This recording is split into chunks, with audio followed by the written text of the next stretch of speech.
Bienvenidos de nuevo a la Cesta de la Bicicleta.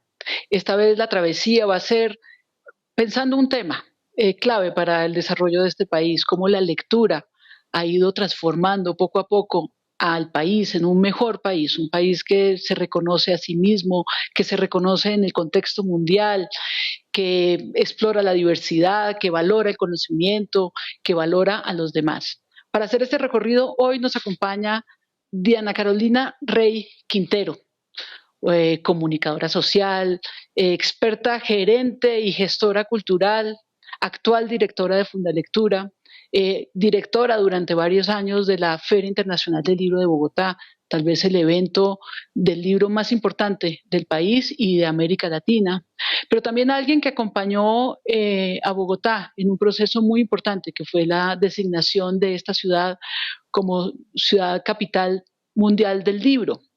Diana, bienvenida a la Sexta Bicicleta. Qué alegría enorme tenerte aquí con nosotros. Hola Tatiana, no, pues para mí es una felicidad poder charlar contigo esta noche. Muchas gracias por la invitación. Bueno, Diana, esto es un viaje en bicicleta. Un viaje en bicicleta y tú que estás allá, sé que estás en Santa Marta, imagínate un viaje por la playa. Además, vamos a ir avanzando a través de nuestro tema y a mí me gusta pues empezar por el principio. ¿Cómo es que Diana Rey pues termina siendo tan jovencita, termina participando en este proyecto que fue tan importante para la historia de la lectura y del libro en Colombia, como fue la designación de Bogotá Capital Mundial del Libro a principios de los años 2000, ¿verdad? ¿Cómo es esto? Porque tú tenías que ser alguien muy jovencito. Sí, pues mira, yo creo que he sido muy afortunada. La verdad es que he contado con mentores increíbles en mi vida profesional.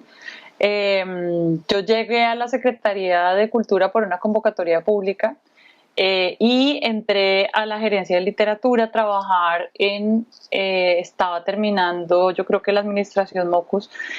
Y bueno, pasando el año, llegaban los equipos nuevos y la nueva gerente de literatura era Ana Roda, a quien yo conocía, por supuesto, porque Ana pues es una mujer de una trayectoria enorme.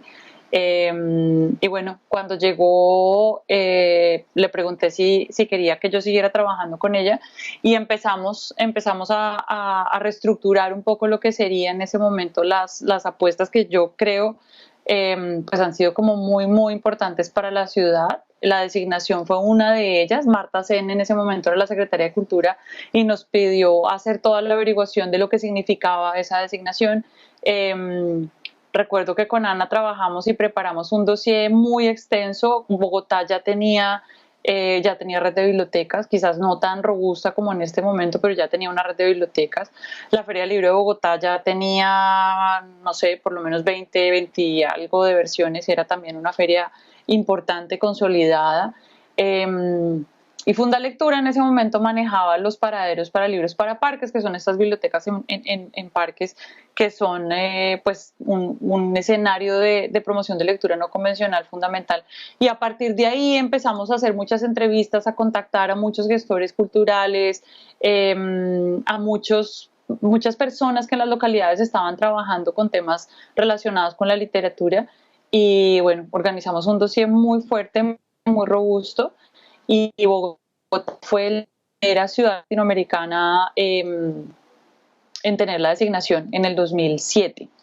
Nos la entregó Turín y la recibimos en el 2007 y creo que fue muy importante para la ciudad porque eso permitió apalancar procesos pues como Libro al Viento, por ejemplo, que ya lleva 15 años funcionando, o como la misma red de bibliotecas públicas. La designación, digamos que era más una cosa muy protocolaria, un reconocimiento de la UNESCO, pero yo sí creo que eso permitió, incluso al interior de la Secretaría y de la Administración Pública, garantizar recursos importantes para la promoción de lectura en la ciudad. Y así como lo decías tú cuando arrancabas, sí creo que ha habido un cambio, una dinamización en la lectura en Bogotá, pues muy fuerte y en el país, sin duda. Diana, hablemos del libro Adviento porque es que es un programa que todavía subsiste, casi 2 décadas Sí. después, El libro al viento es bellísimo todo, el nombre, el concepto, es esto que los libros no se quedan amarrados, encerrados en la casa de nadie, sino que vuelan de mano en mano y todavía hoy uno va a ciertos sitios y puede coger su libro, llevárselo y luego entregárselo. ¿Cómo nació esto y cómo funciona actualmente Libro al Viento?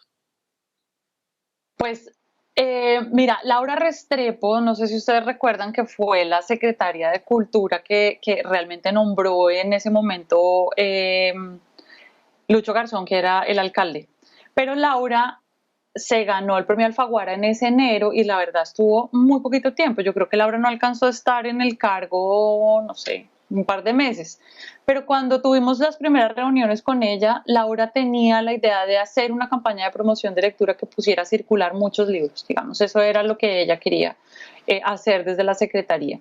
Estaba pensada inicialmente con que se circularan clásicos de la literatura, por temas de derechos, por supuesto, y gestión de esos derechos, pero creo que Ana le dio la vuelta y armó un equipo de lujo para concebir esa colección. Entonces, bueno, Ana, que es una editora experta, una editora literaria además experta, llamó a Margarita Valencia, que pues es otra capa pues de la edición en Colombia, a Camilo Umaña, que creo yo es uno de los diseñadores editoriales más maravillosos que existen.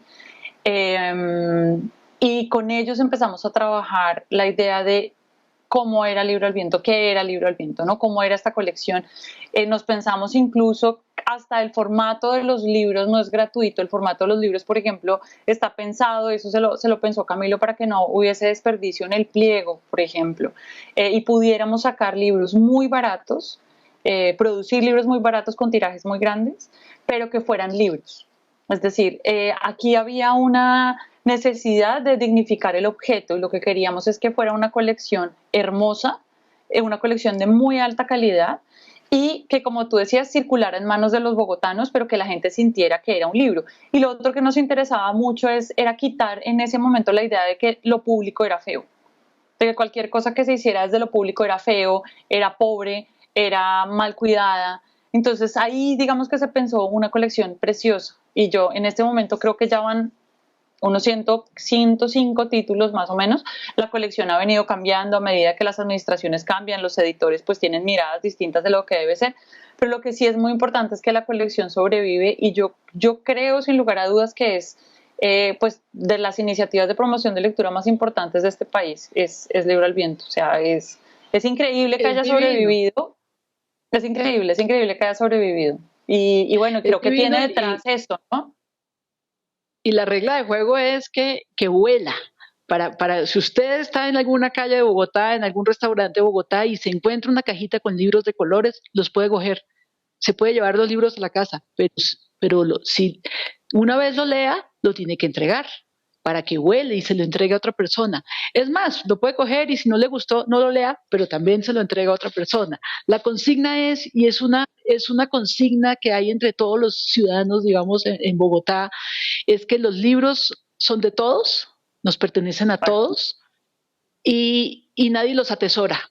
Los libros no son para atesorar en estanterías, los libros son para que vuelen de mano en mano y transformen la vida de las personas. Diana, Sí. este programa, La Cesta de la Bicicleta, quiere mostrar que Colombia está llena de personas que construyen paz y que llevan construyendo paz décadas, mucho antes de que los armados quisieran desarmarse, muchos antes de que los líderes políticos pensaran en un acuerdo de paz. Hay un movimiento que yo le llamo la revolución silenciosa, que viene de la cultura y la educación, que ha ido transformando como hormigas, ¿no? Ha ido transformando la forma de pensar y la forma en que nos relacionamos en este país. Yo quiero que demos como un salto, después vamos a hablar un poquito de la Feria del Libro, pero yo quiero que, ligado a esto del libro al viento, que es transformador, hablemos de Fundalectura, la entidad que diriges, que ya cumple 30 años. Cuéntale, explícale a los televidentes qué es Fundalectura y por qué se ha mantenido 30 años en esta idea de que a través de la lectura podemos cambiar el país. Pues mira, Fundalectura es un paraíso, la verdad. Es como es un sueño poder estar en una entidad que fue creada hace 30 años por la industria editorial, es decir, aquí se unieron los papeleros, la Cámara Colombiana del Libro que agremia a los editores, Andy Graf, los impresores, y crearon una entidad, una fundación sin ánimo de lucro, que buscara mejorar el acceso a los libros y a la promoción de lectura en el país. Digamos que la idea, por supuesto, era mejorar la posibilidad que tenía la gente de acceder a los libros, a la educación, a la cultura y a los contenidos, y por otro lado, por supuesto, abrir mercado para el sector editorial. Fundalectura es una entidad que arranca pues con mujeres maravillosas. Su primera directora fue Silvia Castellón, que es una autoridad en temas de lectura y de educación. Durante un tiempo largo, después en la dirección estuvo Carmen Barbo, que bueno, como te digo, yo sinceramente he sido muy afortunada en tener en mi vida profesional mentores importantes y gente de verdad muy, muy valiosa como ellas. Y después llego yo a Fundalectura, y Fundalectura es una entidad que básicamente promueve la lectura en el país. Y nuestra tarea, que es preciosa, es sentarnos todos los días a pensar de qué manera podemos hacer que la gente disfrute más de los libros, que tenga posibilidad de llegar a las bibliotecas, que los profes estén mejor formados alrededor de la promoción de lectura, de qué manera estamos rompiendo barreras para que los niños, para que las personas que están en la ruralidad tengan acceso al conocimiento, básicamente. En Fundalectura tenemos una idea de la promoción de lectura que tiene que ver con la ciudadanía. Tú lo decías ahora hace un rato, y es una revolución silenciosa y puede parecer un poco inocente, pero estamos absolutamente convencidos que las personas que leen son personas que entienden que todos podemos pensar distinto, y eso en este país creo que es esencial. Y nuestra apuesta de promoción de lectura, claro, por supuesto, mejorar los índices, que estemos mejor en las pruebas PISA, digamos, todas estas preocupaciones son muy válidas, pero la nuestra es básicamente lograr que la gente descubra que leer es un derecho, y que la gente que quiera no leer lo haga por decisión y no por carencia. Y en eso trabaja la Fundación todo el tiempo. Pero llegan hasta el último rincón. Como me dijo a mí una vez una usuaria chiquita de una biblioteca que me preguntó qué hacía. Yo trabajaba con ustedes, con Fundalectura en la red de bibliotecas.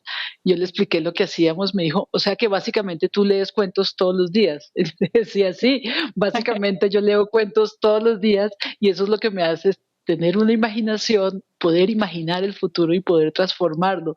Yo quiero que le hables, Diana, de esta labor de Fundalectura en la Colombia rural, porque hay una idea de que el mundo rural no está interesado en los libros, o no lee, o no, y para sorpresa mía, a través de la Fundalectura, descubrí un país lector rural increíble. Háblanos un poco de eso. Pues mira, en la ruralidad pues la ruralidad es más de la mitad de este país, ¿no? Que creo que es lo primero que habría que decir. Y las carencias que tenemos frente a que las personas efectivamente puedan acceder a libros, a bibliotecas y a contenidos. Es verdad que Colombia tiene una biblioteca pública en cada municipio, y eso es absolutamente fundamental, y es un logro enorme y maravilloso en el cual el Ministerio de Cultura ha trabajado de una manera pues ardua durante estos últimos 15 años. Pero también, Tatiana, la verdad es que hay lugares de las cabeceras municipales en donde la biblioteca está 6 o 7 horas. Nos pasaba, por ejemplo, bueno, que tú muy bien conoces la experiencia de Pasquilla, de la Biblioteca Público Escolar de Pasquilla, o de Sumapaz, en donde hay poblaciones que realmente están muy lejos, están muy, muy lejos todavía de la biblioteca. Entonces, trabajar en proyectos rurales con promoción de lectura es como hacer un viaje en el tiempo, porque allí, por ejemplo, funcionan muy bien estrategias radiales, allí funcionan muy bien tendederos de poesía, que es una idea que nos hemos inventado, y es colgar en las veredas tendederos como si fueran de ropa, con textos que la gente pueda llevarse y leer. No, y agarrados con Allí ganchitos. funciona muy bien hacer agarrados con ganchitos, lo hacemos para que la gente se los pueda llevar.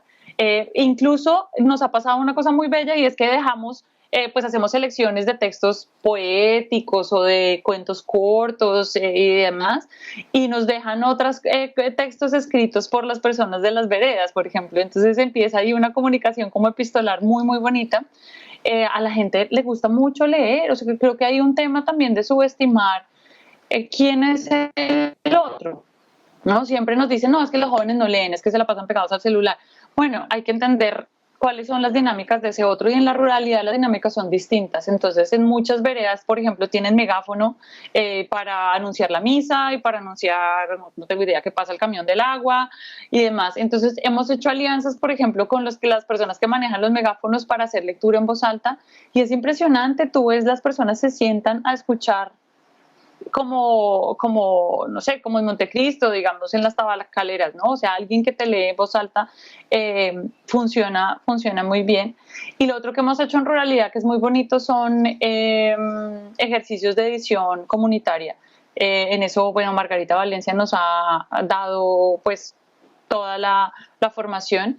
Y hacer ejercicios de visión comunitaria es muy bello, porque en la ruralidad hay un saber de las comunidades que se está perdiendo, ¿no? De los viejos, temas que tienen que ver con la botánica, con la herbolaria, con los remedios caseros, con el agüita que se toman para el cólico, con ese tipo de cosas. Entonces, recuperar, por ejemplo, todos esos saberes de los mayores y hacer ediciones, digamos, propias de las comunidades es una cosa muy bonita y que la gente agradece mucho, ¿sabes? Porque no es también llegar como con la arrogancia del centro de decir, esto es leer y esto es lo que usted tiene que leer. Es también escuchar al otro y escuchar cuáles son sus intereses, y a partir de ahí construir, digamos, un proceso de selección de esos materiales. El trabajo en ruralidad es un aprendizaje impresionante. Sí, se dice que la gente no lee, pero lo cierto es que en la ruralidad están leyendo a la medida de la posibilidad de que tienen acceso a la lectura, porque es que también, si no hay libros, ¿cómo van a leer? Si no hay librerías, ¿cómo van a leer? Si no hay bibliotecas, ¿cómo van a leer? Pero este país ha ido dotando ya de libros, de bibliotecas, cada vez más conectado por internet, y evidentemente, pues sí, el país estaba interesado en leer. Tenemos que irnos a una breve pausa de mensajes de interés, Diana, pero cuando volvamos, quiero que hablemos de cómo, si bien en la ruralidad pues hay un interés cada vez más creciente por la lectura, pues en las ciudades la Feria del Libro de Bogotá pues es un hito, es un referente en el país, pero en América Latina es impresionante la cantidad de gente que va a la Feria del Libro. Entonces, vamos a la pausa, y cuando volvamos hablemos de qué es lo que pasa alrededor de la Feria del Libro de Bogotá.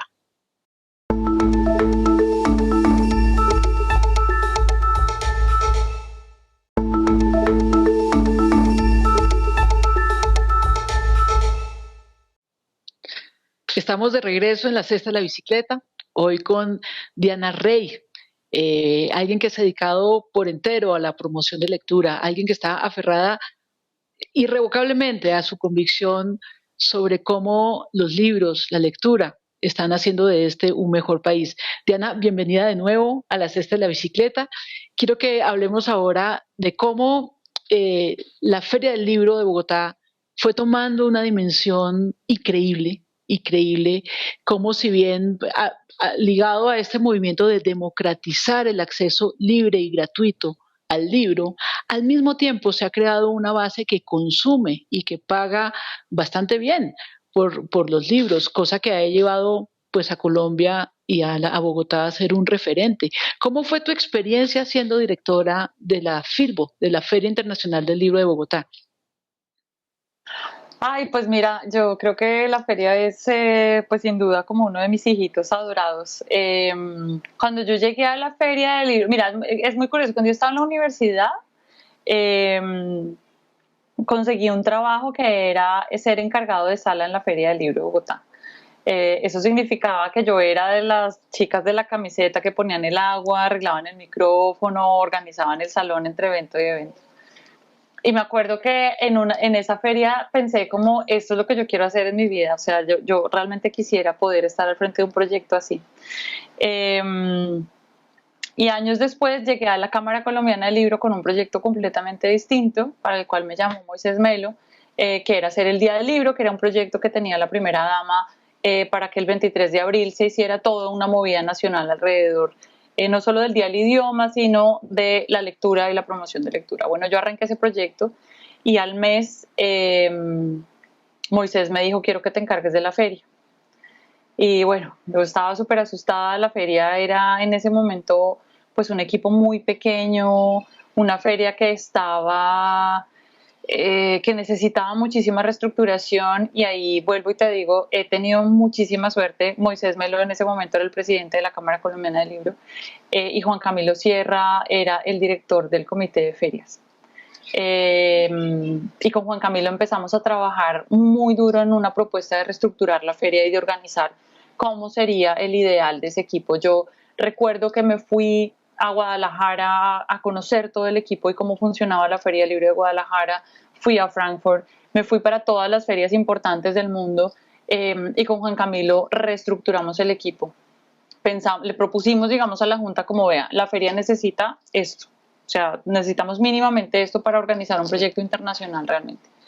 Y ahí llegó Juan David Correa, hoy editor de Planeta, a trabajar conmigo en la gestión de contenidos de la feria. Y creo que esa fue una de las épocas más maravillosas de mi vida. Con Juan hicimos un tándem maravilloso. Empezamos a reestructurar la feria, a armar franjas temáticas, a pensarnos cuál era la intención real de esa programación. La Cámara nos apoyó muchísimo, los editores nos apoyaron muchísimo y empezamos a darle la vuelta completamente desde la imagen de la feria, el logo de la feria, el nombre de la feria. Y bueno, y empezamos a crecer.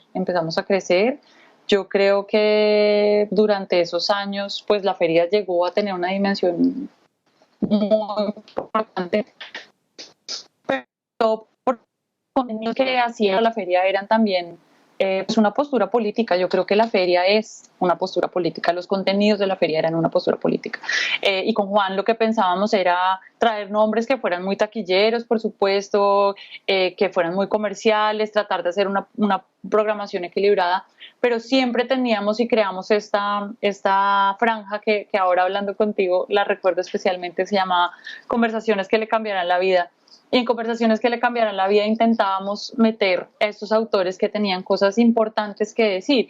A mí me parecía impresionante que la Feria del Libro, el espectáculo realmente estaba detrás de la conversación y eso me parecía sensacional. Así es que era una oportunidad única de meter además los autores que nos encantaban, pero además autores que tuvieran cosas importantes que decir en este momento y allí trajimos pues gente maravillosa, Nelida Piñón, trajimos a Jean-Marie Leclésio, trajimos a Svetlana, con quien que llevamos además a Bibliored. Pudimos traer autores realmente muy importantes y abrir espacios de mercado para los editores colombianos que creo que fueron fundamentales. La feria hoy, la Feria Libre de Bogotá, creo que sin duda que es una feria tan importante como la de Guadalajara. En este momento tiene una gerente maravillosa que también está haciendo una gestión impresionante y creo que logramos en ese momento crear, digamos, un espacio de reflexión que nos interesaba, digamos, de manera personal a Juan David, a Adriana Martínez, que está hoy en la gerencia de literatura de Lidartes, y a mí, pensándonos en no subestimar al otro. Yo creo que la primera consigna era que podíamos hacer una programación cultural ambiciosa con nombres muy literarios y tener los auditorios llenos. Es decir, sí había lectores para estos nombres que daban tanto miedo, porque claro, pues traer un premio Nobel pues es un riesgo, porque los premios Nobel no necesariamente están ahí por vendedores ni por ser bestsellers, ¿no? Claro, a mí me gusta mucho en este espacio mostrar cómo en el sector de la cultura las cosas se logran porque son trabajos colectivos, ¿no? Por eso me gusta insistir en que, por ejemplo, Fundalectura lleva 30 años haciendo este trabajo. Cada vez que viene alguien, digo, lleva una vida entera. Hay gente que lleva 40 años haciendo cine, hay gente, a ti te digo, mira, una vida entera, más de 2 décadas consagradas a la promoción de la lectura, como una manera de decir que los procesos no se agotan ni en las personas, ni en los cargos, ni en los gobiernos, sino que por lo menos en este sector, y creo que es un gran patrimonio para el país, hay un sector y las cosas se construyen colectivamente, ¿no? El año pasado 1 millón de personas visitaron la Feria del Libro de Bogotá y creo que hoy en día es realmente un patrimonio que nosotros, los colombianos, exhibimos con orgullo, nuestra Feria del Libro, ¿no? Mira que ya hemos hablado del papel, digamos, de la democratización de la lectura a través de programas como Libro al Viento en su momento, que se hacen desde el Estado. Hemos hablado de la función que ha cumplido Fundalectura, promoviendo como organización privada, pero cumpliendo una función pública, promoviendo la lectura en lo rural. Ahora estamos hablando de cuál es el papel, digamos, del libro y de la industria del libro a través de un evento tan importante que mueve tantos negocios como la Feria del Libro. Pero todo esto es el mismo sector, con distintos participantes. Ahora, Diana, quiero que hablemos de otra ficha para completar este rompecabezas, que son las bibliotecas públicas y el rol que cumple en este momento Fundalectura, no solo con la Red Distrital de Bibliotecas Públicas de Bogotá, sino con toda la red de bibliotecas públicas del país. ¿Qué es este trabajo increíble que ustedes hacen ahí como hormigas en ese edificio chiquitico, pero que llega e irradia a todo el país?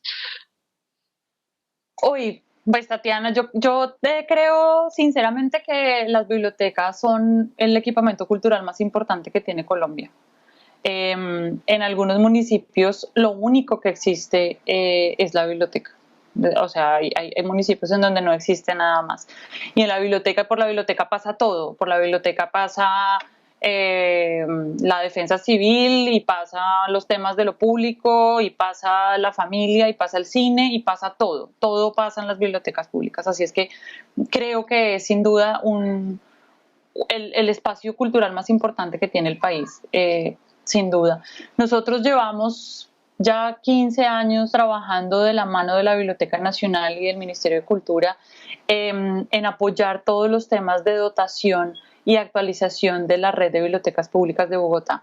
Y ahí debo decirte que hemos tenido la fortuna de trabajar con equipos maravillosos adentro de la Biblioteca Nacional, equipos maravillosos de personas que realmente se toman muy, muy en serio el valor de las bibliotecas, y nos tomamos casi un año siempre entre abrir una convocatoria pública para que los editores propongan títulos para esa actualización, seleccionar personas, buenos lectores, expertos en distintos temas, que hagan una primera preselección de los libros que con esa mirada, digamos, con esa experticia, deberían estar en una biblioteca pública.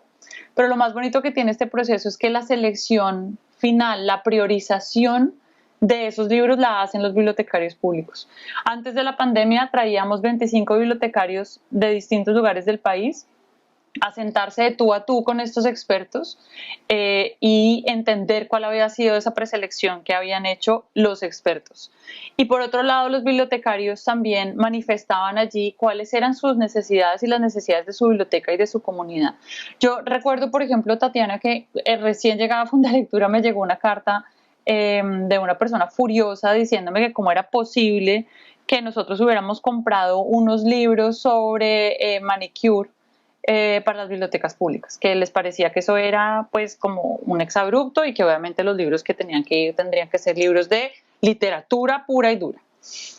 Y claro, cuando tú te vas, por ejemplo, a Buenaventura o al Chocó, muchas familias y muchos hogares sobreviven de estos trabajos estéticos, o bueno, no sé cómo se diga, de hacer uñas, de hacer trenzas, de peinar, de tal. Y los libros en la biblioteca pública eran absolutamente fundamentales. Entonces, digamos, creo que eso habla de la vitalidad que necesita la biblioteca y de cómo tendría que pensarse esos contenidos que hay adentro de las bibliotecas. Nosotros creemos firmemente que las bibliotecas tienen que ser un espacio que está al servicio de las personas, y en ese sentido crear esas colecciones nos lo tomamos muy, muy en serio. Y a partir de ahí, Tatiana, viene una producción casi como en cadena, pues los editores producen 1.500 ejemplares de los títulos que quedan seleccionados. Después nosotros armamos los rompecabezas de qué colección va para cada biblioteca y se las entregamos a la Biblioteca Nacional, que las hace llegar a cada una de sus bibliotecas públicas. Yo creo que es muy importante decir que el gobierno nacional sí hace un esfuerzo muy importante en que cada año las bibliotecas tengan por lo menos una colección de actualización de entre 70 y 90 títulos nuevos. Y lo otro que hacemos nosotros como Fundalectura, como contrapartida, digamos, a ese proceso, es aportar proyectos de formación para los bibliotecarios, es decir, intentamos que esos libros no lleguen solos, que los bibliotecarios sepan qué van, qué libros son, cómo los pueden trabajar, por qué son importantes, por qué quedaron seleccionados. Porque, como tú decías antes, Tatiana, los libros todavía son bienes extraños en muchos lugares en Colombia. La concentración de librerías sigue estando en 5 ciudades. Hay lugares en donde una librería no existe, no hay posibilidad de que la gente compre libros a no ser de que lo puedan hacer por internet y los costos de envío a lugares rurales pues son altísimos. Entonces la biblioteca pública y lo que llega a la biblioteca pública es, digamos, la oferta de contenidos que le damos a una comunidad, y para nosotros hacer esa selección de la manera más exigente, más transparente, es absolutamente fundamental. Diana, tenemos que irnos de nuevo a hacer el corte de mensajes de interés, pero cuando volvamos quiero que hablemos sobre cómo alrededor de los bibliotecarios, los clubes de lectura, los clubes de escritura y las comunidades se ha ido tejiendo un movimiento de resistencia a la violencia, un movimiento que cree completamente en el valor de la palabra como medio para gestionar las diferencias, para gestionar el conflicto, para reconocer a los demás, ¿no? Este movimiento además le resulta incómodo a los actores armados, a los que están interesados en la guerra. Entonces nos vamos a ir al corte y cuando volvamos quiero que nos hables de la experiencia de Fundalectura en zonas de conflicto armado y de esta resistencia silenciosa. Ya volvemos.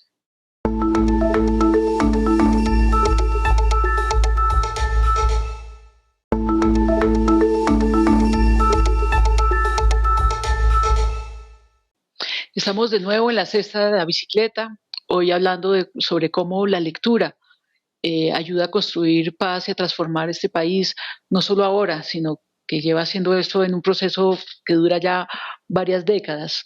Hoy tenemos como invitada a Diana Rey, directora de Fundalectura y experta en promoción de lectura y en gestar procesos sociales a través de la promoción de la lectura y del libro. Diana, bienvenida nuevamente. Seguimos aquí en este viaje de la cesta de la bicicleta. Nos vamos a meter a un terreno más duro. Ya nuestra bicicleta ya fue por la montaña y por la ruralidad, pero ahora nos vamos a hacer un camino a esa ruralidad que sufre todos los días el conflicto armado.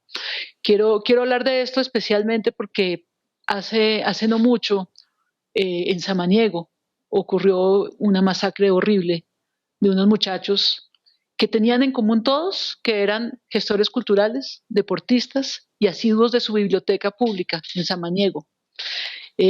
Para los que trabajamos en este mundo de la cultura, a través de ellos de alguna manera sentimos que nos mataban a nosotros, a todos nosotros un poco. Sentimos que sigue siendo incómodo para las organizaciones criminales, para el narcotráfico, para las mafias, sigue siendo incómodo que la gente lea, increíblemente.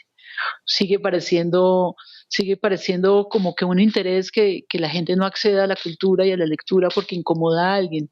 Quiero que hablemos, Diana, de cuál ha sido el papel de Fundalectura y en general del movimiento de la promoción de la lectura y las bibliotecas en las zonas de conflicto armado en Colombia. Pues Tatiana, como tú bien lo enuncias, es fundamental el trabajo que hacen los promotores y los tutores que acompañan las bibliotecas públicas, es central. Desde Fundalectura llevamos muchos años, la fundación, como tú lo mencionabas antes, lleva 30 años y los procesos de formación son centrales. No me refiero a una formación académica alrededor de la literatura, que también hacemos ejercicios así, sino sobre todo una idea de dar herramientas para que la gente encuentre la forma de acercarse a los libros sin temor. Ahí creo que los libros hay un discurso, digamos, detrás de la cultura, de la alta cultura, en donde pues le ha hecho mucho daño a las personas que sienten que no pueden acercarse a los libros porque o no son profesionales o no pasan por una universidad o lo que sea. Entonces, el tema de promover la lectura para nosotros tiene que ver con encontrar caminos para hacer ese triángulo amoroso que menciona Yolanda Reyes tan bonito entre el libro, el lector y el mediador, ¿no? Es ese encuentro, digamos, esa triada. El libro, el lector, el mediador. Toca que nos expliques el triángulo, porque está muy interesante. Yolanda Reyes tiene, sobre todo para los niños, para la lectura en primera infancia, dice que lo que se hace cuando uno logra conectar a un niño con un libro es un triángulo amoroso, porque los niños pequeños todavía no pueden leer solos, siempre necesitan un mediador que es su papá o su profe o la persona que lo cuida, y el libro. Y en ese sentido se forma, digamos, un vínculo amoroso que pasa del cuidador al niño y que termina estando relacionado con los libros el resto de la vida. Por eso cuando tú ves las encuestas de lectura en general en el mundo, las personas que han crecido con libros en su casa o que han tenido papás lectores son personas que tienen mucho más fácilmente el hábito lector y no lo abandonan nunca en la vida. No se abandona nunca en la vida, digamos. Porque para los niños y para la primera infancia, el libro, digamos, y el momento de la lectura siempre está relacionado con lo emotivo que puede ser estar con su papá o con su mamá o con quien lo cuida. Y eso es una cosa que emocionalmente se vincula con la lectura, y quienes hemos tenido la fortuna de crecer con libros en nuestra casa, pues no lo abandonamos nunca. Y es una cosa muy, muy bella. Entonces creo que es un poco lo que hacemos con los promotores de lectura que atraviesan este país. Pero como tú decías, pues sí, hay situaciones violentas, difíciles. Yo misma, recién llegada a Fundalectura, estábamos haciendo un diplomado con áreas comunitarias en La Guajira, y era un evento de 2 días. Y bueno, arrancamos todo el día con el taller y yo vi que en la puerta pues había como unos 3 hombres que miraban hacia adentro del taller. Las mamás comunitarias están un poco nerviosas. Bueno, empezamos a hacer el taller y hacer el taller y hacer el taller. A mediodía, a la hora del almuerzo, otra vez estas personas volvieron a aparecer. Pues la verdad es que yo no le vi nada raro al asunto. Y a las 5 de la tarde se me acercó uno de ellos, ya terminando el taller, y me dijo, mire, es que yo creo que es mejor que usted amanezca en su casa, en su ciudad. Es mejor que no se quede acá. Y yo le dije, porque pues yo no entendía nada, ¿no? Dije, pero ¿por qué? Entonces él me dijo, no, es que no. Bueno, pues imagínate, yo estaba haciendo un taller de promoción de lectura con madres comunitarias del ICBF, o sea, pues no. Y él me dijo una frase que a mí me dejó aterrada y que pensé, Dios mío, me dijo, no, es que usted está trayéndole libros a nuestras mujeres y los libros hacen que la gente piense y a nosotros no nos interesa que las mujeres de aquí piensen. Entonces, le recomiendo que mejor amanezca en su casa, en Bogotá. Pues mira, Tatiana, a mí nunca en la vida me había pasado una cosa así, pues tan agresiva y tan fuerte. Y por otro lado pensé, pues tiene toda la razón, los libros sí son revolucionarios, los libros sí ayudan a que la gente piense de otra manera. Y pensé que tenía todo el sentido de lo que estábamos haciendo y que no nos íbamos a ir. Yo no me fui, terminando el taller obviamente salimos volando. Pero sí pienso que este tipo de historias pasa mucho, a los promotores les pasa todo el tiempo. Hay muchos bibliotecarios que tienen amenazas y que tienen que cerrar su biblioteca por la misma razón, y es que sí hay una sensación de que los libros y la cultura en general pues lo que permite es que se creen colectivos pues que rompen un poco como estos imperios, ¿no?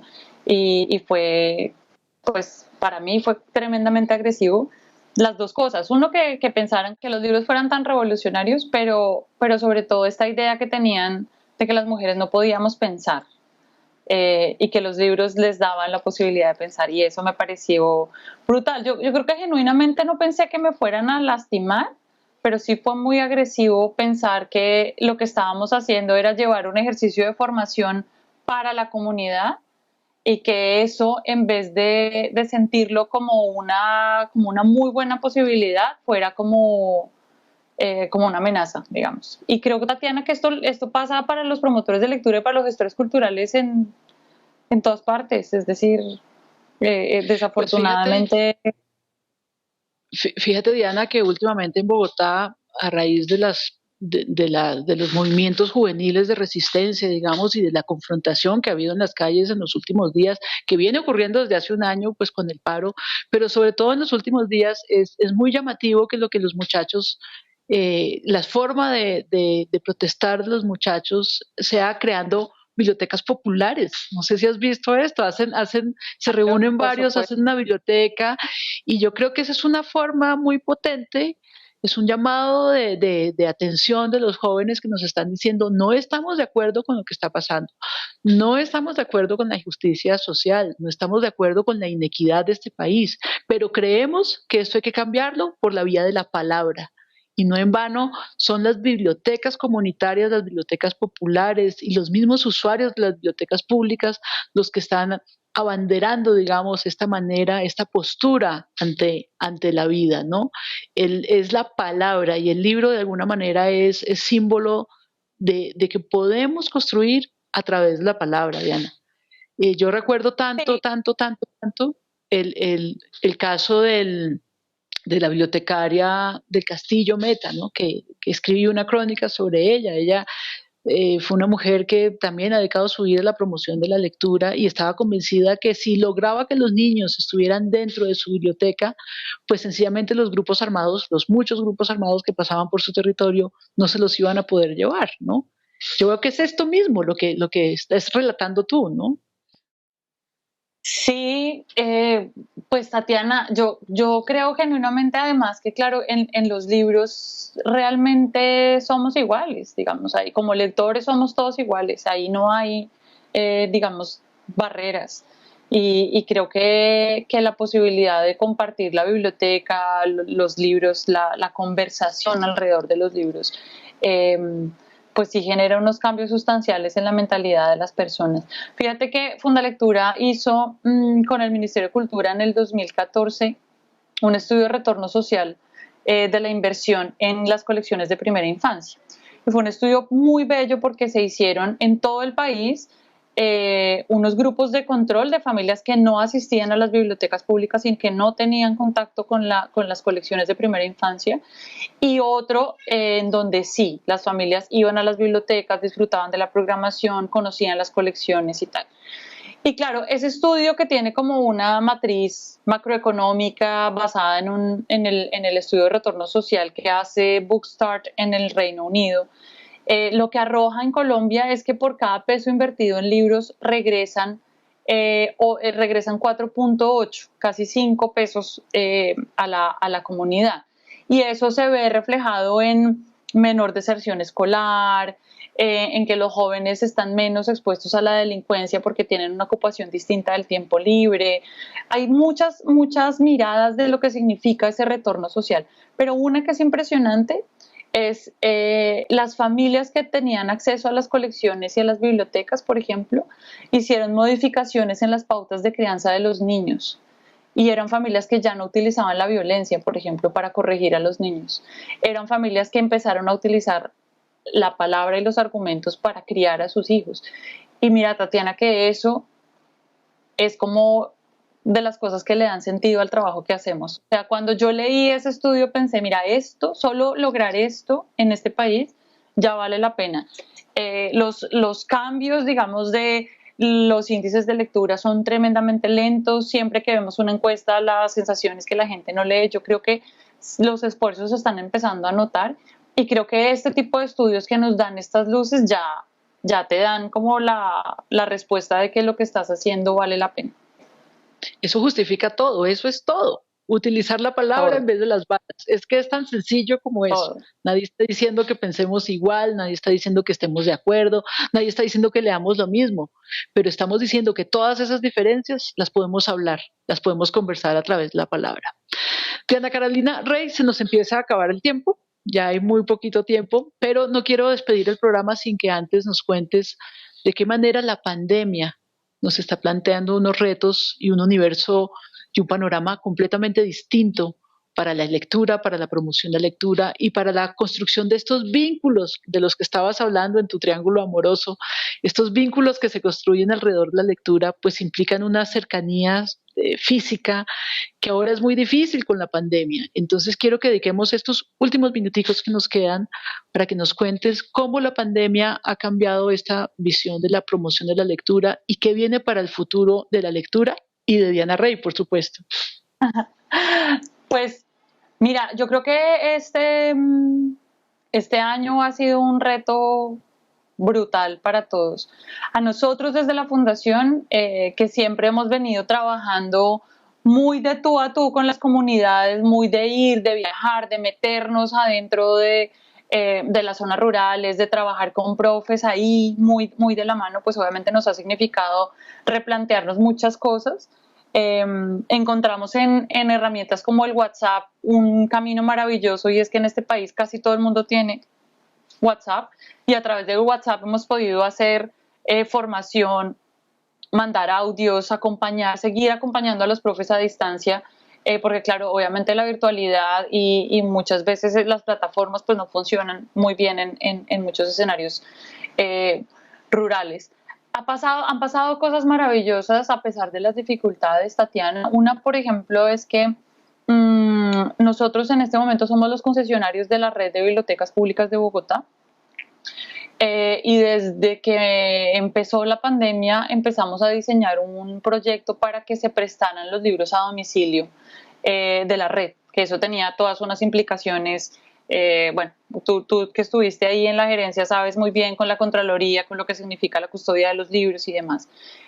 Logramos diseñarlo y era impresionante la necesidad que tenían las personas de seguir pidiendo libros prestados.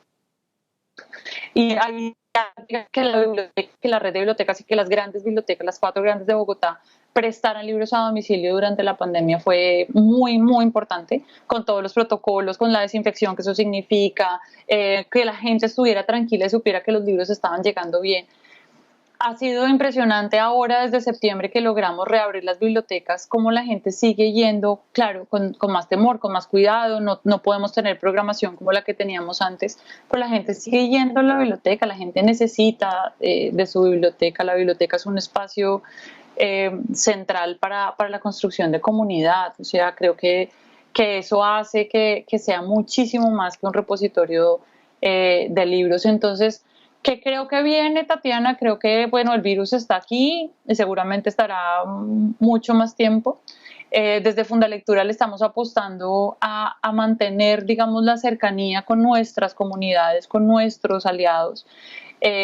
Hicimos una cosa preciosa que se llama Cuentos por Teléfono, y es que la gente se inscribía en nuestra página y nos mandaba el celular de su abuelo, su abuela, su mamá, su tío, que muy probablemente estaba solo, que no habían podido visitarlo por el encierro, y lo que hacíamos era llamarlos y leer con ellos, ofrecerles un cuento, un poema, y acompañarlos, digamos, de alguna manera con textos. Y eso fue impresionante porque además empezaron a generar amigos. Entonces le decían a nuestros promotores como, bueno, ¿y cuándo me vuelves a llamar? Y entonces ya en la siguiente llamada era el cuento, pero también la conversación sobre lo que le había pasado esta semana.